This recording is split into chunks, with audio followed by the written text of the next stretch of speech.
آقا صلی اللہ علیہ وسلم کے پیارے دیوانوں، میں آج اپنی گفتگو کو آگے بڑھانے سے پہلے آپ سے یہ بات ضرور کہنا چاہتا ہوں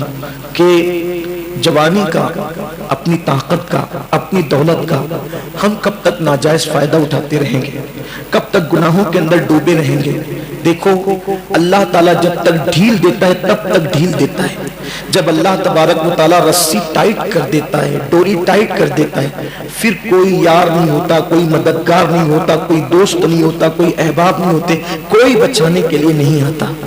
کوئی مدد کرنے کے لیے نہیں آتا۔ اللہ نے ہمیں اور آپ کو جوانی دی، طاقت دی، قوت دی، اللہ تعالیٰ نے مال دیا، اس کو ناراض مت کرو۔ اس نے سب کچھ دیا، جو کچھ اپنے پاس ہے وہ سب اللہ کا دیا ہوا ہے، اپنا کچھ نہیں ہے۔ اگر ہم یہ سوچتے ہیں کہ یہ بازو کی قوت سے ہم نے کمایا ہے، یہ فضول بات ہے۔ اگر مال بازو کی قوت سے ملتا تو پھر ہر انسان مالدار ہوتا۔ محنت کون نہیں کرتا؟ محنت سب کرتے ہیں، لیکن اللہ تبارک و تعالیٰ کا فضل ہے کہ اللہ ہمیں نوازتا ہے، اللہ ہمیں دیتا ہے۔ اس کو ناراض مت کرو، اس کے غضب کو دعوت مت دو۔ کب تک اللہ کو ناراض کریں گے؟ آج ہم سب اسی لیے جمع ہوئے ہیں کہ اللہ تبارک و تعالیٰ کو راضی کریں۔ ہم نے آج سے پہلے جو کچھ کیا ہے اللہ کی بارگاہ میں توبہ کریں، کیونکہ اللہ تبارک و تعالیٰ جب ناراض ہو جاتا ہے تو انسان پہ تنگ دستی ڈالتا ہے، انسان کو بلاؤں میں گرفتار کر دیتا ہے، انسان کو ذلیل و رسوا کر دیتا ہے، انسان کو کسی کام کے قابل نہیں رہنے دیتا۔ اللہ اکبر۔ امام حسن بصری نے اس کو سمجھایا، وہ نہیں مانا، آخرکار پھر بلا میں گرفتار ہوا۔ اب جب وہ بلا میں گرفتار ہوا تو حضرت امام حسن بصری رضی اللہ تعالیٰ کو لوگوں نے کہا، حضرت اب وہ پھر بیمار ہو گیا ہے، اور اتنا بیمار ہوا ہے اب اس کے بچنے کے چانسز ختم ہو گئے، یعنی اب وہ مر جائے گا۔ اللہ کے ولی کتنے خلیق اور با اخلاق تھے، اس نے ٹکا سا جواب دیا، اس نے بے ادبی کی آپ کی شان میں، اس کے باوجود بھی حضرت امام حسن بصری نے فرمایا، چلو ایک مسلمان ہے، اگر اس کی موت کا وقت قریب ہے تو ہمیں اس کے گھر چلنا چاہیے اور اس کو کچھ ہمت اور حوصلے کی بات کرنا چاہیے۔ حضرت امام حسن بصری رضی اللہ تعالیٰ نے گئے، جب دیکھا تو وہ تڑپ رہا تھا، مچھلی کی طرح تڑپ رہا تھا، وہ بے چین اور بے قرار تھا۔ اللہ کے ولی امام حسن بصری رضی اللہ تعالیٰ نے اس سے فرمایا، اے جوان کیا حال ہے؟ وہ رونے لگا اور کہنے لگا، اے اللہ کے برگزیدہ بندے، میں نے آپ کی بات نہیں مانی، میں توبہ کرتا رہا، توبہ توڑتا رہا اور ہمیشہ گناہ پہ دلیر ہوتا رہا۔ اب میں ایسی بلا میں گرفتار ہوں کہ اب میرا کوئی مونس و غمگسار نہیں، میرا کوئی غمخوار نہیں، میں بلا کے اندر ڈوبا ہوا ہوں۔ امام حسن بصری نے کہا، اللہ کے بندے کوئی بات نہیں، توبہ کا دروازہ کھلا ہوا ہے، توبہ کا دروازہ کھلا ہوا ہے اور اللہ تبارک و تعالیٰ اپنے بندوں کی توبہ کو قبول کرتا ہے۔ یہ سن کر اس نے کہا، پھر میں کیا کروں؟ فرمایا، ایک بار پھر توبہ کر، اللہ تعالیٰ تجھے پھر معاف کرے گا۔ اس نے جیسے ہی کہا، یا اللہ میں تیری بارگاہ میں توبہ کرتا ہوں، یا اللہ میں تیری بارگاہ میں توبہ کرتا ہوں، تو گھر کے کونے سے آواز آئی، اے بندے بس کر، تو دھوکے باز اور مکار ہے۔ جب تو نے توبہ کی ہم نے تیری توبہ کو قبول کیا، لیکن تو نے دھوکہ کیا، مکر کیا، اور تو توبہ کر کے ہمیشہ توبہ کو توڑتا رہا۔ امام حسن بصری نے، سب لوگوں نے جب گھر کے کونے سے یہ آواز سنی تو امام حسن بصری نے اپنے ساتھیوں سے کہا، چلو چلو اٹھو، اب اس کا قصہ تمام ہو گیا، اب اس کی آخرت برباد ہو گئی۔ نہیں سنتے کہ گھر کے کونے سے آواز آئی کہ بندے بس کر، تو دھوکے باز ہے، اب تیری توبہ قبول نہیں ہوگی، تو دھوکے باز ہے، تجھے بخشا نہیں جائے گا۔ امام حسن بصری نے کہا، اتنا سننے کے بعد اب یہاں بیٹھ کر فائدہ کیا ہے؟ روتے ہوئے امام حسن بصری اپنے گھر کی طرف چلے گئے۔ علامہ ابن الجوزی لکھتے ہیں، امام حسن بصری اپنے گھر کی طرف گئے، اس کی ماں، بوڑھی ماں بھی رونے لگی، وہ بھی رونے لگا۔ اب کیا؟ اب تو آواز آئی قدرت کی طرف سے، غیبی آواز کہ تجھے معاف نہیں کیا جائے گا۔ مگر قربان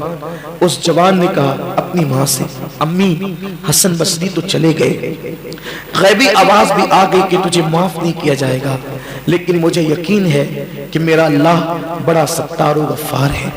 میرا اللہ بڑا کریم ہے۔ اے میری ماں، ایک کام کر، تو میری ماں ہے، میں تجھے اللہ کی قسم دے کر کہتا ہوں، میرے گلے میں رسی ڈال، میرے گلے میں رسی ڈال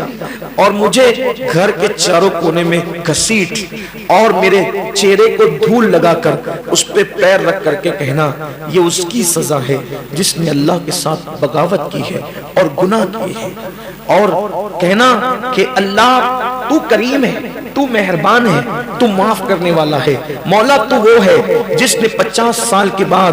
بچھڑے ہوئے یوسف کو اپنے باپ حضرت یعقوب سے ملایا، اللہ تو وہ ہے جس نے ایوب کی بیماری کو دور کر کے از سر نو تو نے اسے زندگی عطا فرمائی، اللہ تو وہ ہے جس نے یونس کو مچھلی کے پیٹ میں زندگی عطا کی، سانس دینے کا موقع دیا، اللہ تو بڑا کریم ہے، میرے بیٹے کو بخش دے، میرے بیٹے کو معاف کر دے۔ بس اس کا چہرہ ماں نے جب وہ گھسیٹا، خاک میں ڈالا اور اس کے چہرے پہ پیر رکھ کر کے اللہ کی بارگاہ میں دعا کی، اے اللہ میرا بیٹا اگرچہ گناہگار، سیاکار، بدکار ہے، لیکن آج وہ اپنے گناہوں پہ نادم اور شرمندہ ہے، تیری طرف سے آواز بھی آ چکی ہے کہ تجھے معاف نہیں کیا جائے گا، لیکن مولا تو وہ ہے کہ جس نے 50 سال کے بعد بچھڑے ہوئے یوسف کو اپنے باپ یعقوب سے ملایا، اللہ تو وہ ہے جس نے ایوب کی بیماری دور کر کے اثر نو سے زندگی عطا کی، تو وہ ہے جس نے یونس کو مچھلی کے پیٹ میں جو ہے وہ سانس دینے کی توفیق عطا فرمائی، مولا اگر تو میرے اس بچے کو بخش دے گا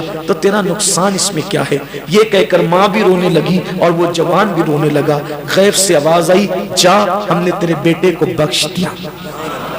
اور یہ آواز صرف گھر میں نہیں آئی بلکہ حضرت سیدنا امام حسن بصری کے کانوں تک بھی پہنچی کہ اللہ تبارک و تعالیٰ نے اس کو بخش دیا اور اس کو معاف فرما دیا۔ میرے پیارے آقا صلی اللہ علیہ وسلم کے پیارے دیوانوں، اللہ تبارک و تعالیٰ کی رحمتوں کو بس بخشش کا بہانہ چاہیے، اللہ کی رحمتیں بخشش کا بہانہ تلاش کرتی ہے، اور یہ جو آج کی رات ہے، آج کی رات کو خاص بخشش کی رات ہے، آج کی رات کو خاص مغفرت کی رات ہے۔ اللہ کے رسول علیہ السلام فرماتے ہیں 5 راتوں میں دعائیں رد نہیں ہوتی، ایک رجب کی پہلی رات، دوسری شب برات، تیسری شب قدر، چوتھی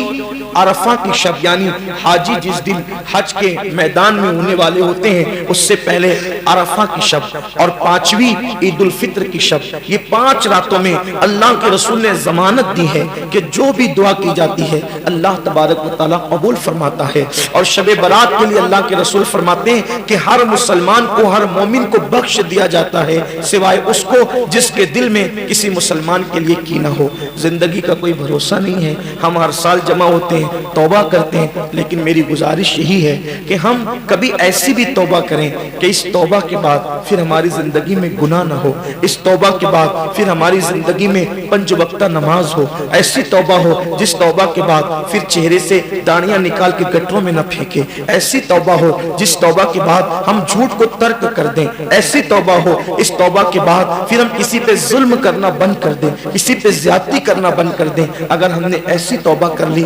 انشاءاللہ اپنی دنیا بھی سنور جائے گی اور اپنی آخرت بھی سنور جائے گی۔ اس دنیا کے اندر ہم آئے ہیں آخرت کی تیاری کے لیے، اس دنیا میں آئے ہیں اس دنیا کو بہتر بنانے کے لیے، اس لیے زندگی کا کوئی بھروسہ نہیں ہے، ہم کب تک جئیں گے یہ ہمیں بھی نہیں پتا ہے، اس لیے قبر کی تیاری کریں، حشر کی تیاری کریں، میدان محشر کی تیاری کریں، اللہ کی عدالت میں کھڑے ہونے کی تیاری کریں۔ کب تک اللہ سے دور دور رہو گے؟ مرنے کے بعد تو اللہ کی طرف پلٹنا ہی ہے، تو کل مر کے پلٹیں گے تو پچھتائیں گے، آج جیتے جی ہم اللہ کی بارگاہ میں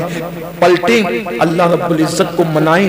اللہ کو راضی کریں۔ ایک بزرگ اکثر قوم سے فرماتے تھے اے لوگو اللہ سے صلح کر لو، اے لوگو اللہ سے صلح کر لو، اے لوگو اللہ سے صلح کر لو، اور جب قبرستان جاتے تھے تو قبر والوں کے متعلق کہتے تھے اے اللہ ان سے صلح کر لے، اے اللہ ان سے صلح کر لے۔ کسی نے کہا حضرت آپ کی بولی بدل کیوں جاتی ہے؟ بزرگ فرماتے ہیں جب تک انسان زندہ ہوتا ہے اللہ اس کو معاف کرنے کے لیے تیار ہوتا ہے، مگر بندہ اللہ سے معافی نہیں مانگتا، اور جب وہ مر کر عذاب میں گرفتار ہو جاتا ہے اب وہ معافی مانگتا ہے، لیکن اللہ اس کے لیے توبہ کا دروازہ بند کر دیتا ہے۔ موت کی آخری ہچکی توبہ کا دروازہ بند کر دیتی ہے، اس سے پہلے کہ موت کی آخری ہچکی آئے اور ہم پہ توبہ کا دروازہ بند ہو جائے، ہم اللہ کی بارگاہ میں توبہ کر لیں. اور جوانی کی توبہ اللہ کو بہت پسند ہے. حدیث پاک میں آتا ہے جب کوئی جوان توبہ کرتا ہے تو اللہ تعالیٰ فرشتوں سے کہتا ہے نور کی قندیل جلاؤ. جب وہ نور کی قندیل جلاتے ہیں